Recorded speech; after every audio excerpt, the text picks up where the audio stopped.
Nosaltres també voldríem començar aquesta intervenció dient i som un som, però recordant que el poema de Miquel Martí i Pol no parla de pragmatisme, sinó de reivindicacions. Acaba el poema amb un tot està per fer i tot és possible.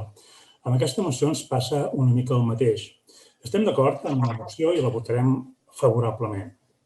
No obstant, creiem que abans d'entrar en el som on som, és del tot necessari situar-nos en el marc energètic que tenim i que resulta ser no gens engrescador. Espanya és un dels països europeus que té l'energia menys transparent, més injusta socialment i menys equitativa. És també un dels països en què funcionen millor les portes giratòries. Potser totes aquestes raons són les que podrien explicar que Espanya és un dels estats europeus amb l'energia més cara.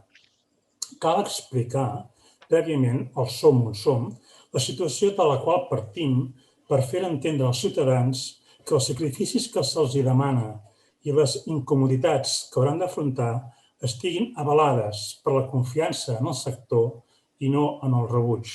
És per això que cal reformar el sistema energètic actual, ja que, en contrast amb altres països, encara tenim molta feina a fer amb l'objectiu d'aconseguir una transició energètica justa, democràtica i sostenible.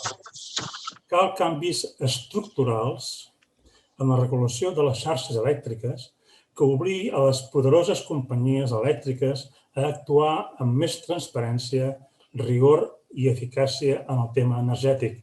L'energia és un dret fonamental i les administracions públiques han de ser garants d'una comercialització socialment responsable i sostenible de l'energia.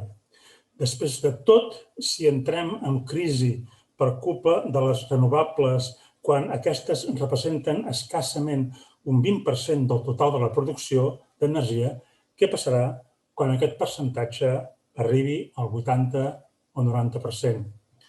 Dit tot això, que podríem considerar previ a la moció, ens reafirmem en que votarem favorablement en aquesta moció. Gràcies.